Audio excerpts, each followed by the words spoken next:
Hey folks, this is Support Adventure, and I'm going to tell you what you can expect being a remote IT help desk technician and what a day in the life of such a person looks like, how it feels, and what your satisfaction is in doing this job. Because as you probably want, you can be a digital nomad with this job. That's really interesting. You can travel around the world like I do.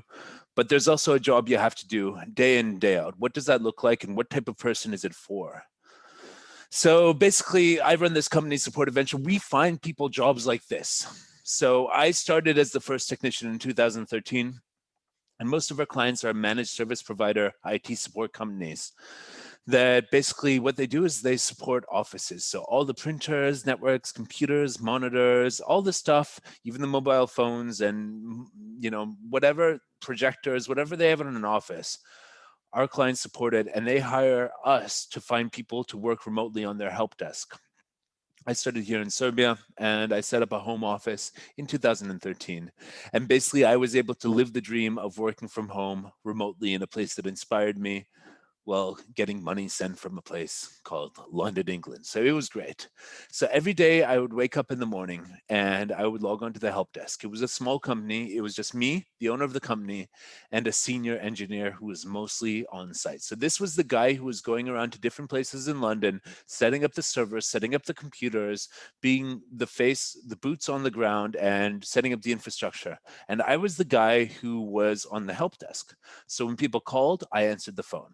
When people emailed in, I answered that email. They emailed into the ticketing system and it gave me a list of cases. When they phoned, I also made a ticket and sort of like tracked it through there. So you start your day and you plug in your phone. I had a desk phone. Nowadays, most people use these little headsets because they're very comfortable to use the computer while you're talking and stuff like that. So basically, yeah, you start your day and you log on to the ticketing system. You log on to something called an RMM, which allows you to remotely monitor and control computers in any place in the world.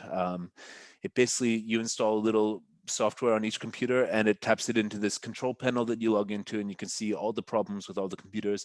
You can log into their screen, control the mouse and keyboard, and basically have it as a part of your network, your sort of network of machines that you control over the internet.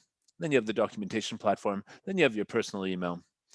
And so the first thing, you'll look at the service desk. You'll see what's come in overnight. Are there any new tickets from users that were submitted after hours? If the company you're working for doesn't have an after hours team, there might be some stuff that came in that people sent in. And first thing, you want to look at those.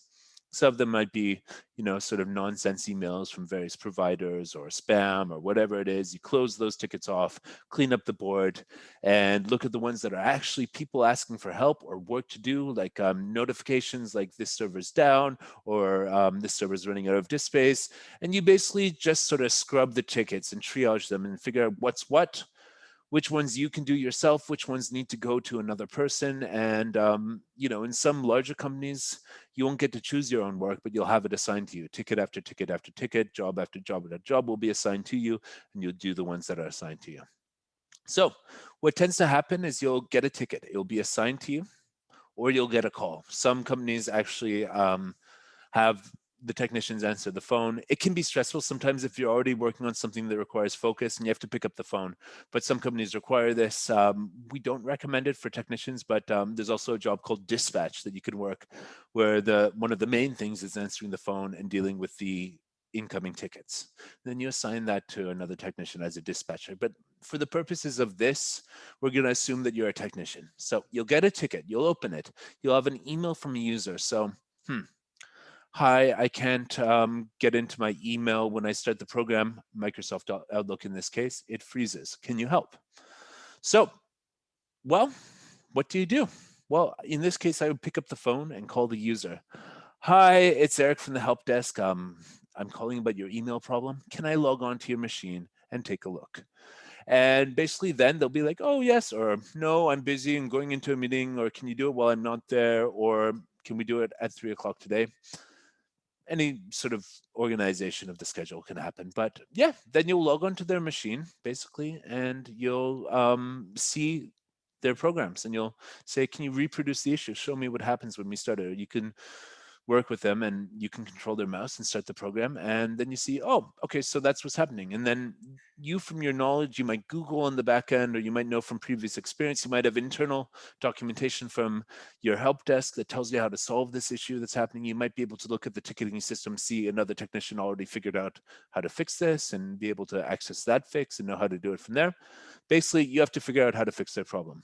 In this case, with this Outlook thing, often what helped me do this was to create a new profile with Outlook and set up their email on that, and then things would work again. So then basically, once you finish that, you would update the ticket. You would write one line, called the user, logged onto their machine remotely, reproduced the issue, saw that Outlook was freezing, created a new profile, set up their email account on it, moved over their email signature to that profile, and the ticket was resolved. And then you would go on to the next thing, next thing, next thing, next thing. Varying levels of complexity, varying levels of security, access, different things, panels, servers that you need to log into, but your whole day is focused around, in most cases, helping people. And that's the best thing about the job, is you get to talk to people. It's not like you're a computer programmer who's stuck in a little closet, or stuck at a desk the whole day, not talking to anybody except for a weekly meeting. Being an IT support tech requires people skills, and those who enjoy working with other people will really love the job. So ticket after ticket after ticket. At Support Adventure, we try to find the right level for the IT tech, and the right type of position for a company that they're a good cultural fit for, that are going to get the styles of communication and expectations, personalities going to fit together well. And if we do our job well, we have happy contracts of full-time IT techs that tend to last years. So if you're interested in this, you can apply on our website, and let me know below what your questions are about what it's like to be a remote IT tech that I didn't cover here. And thanks a lot. I'll catch you guys later.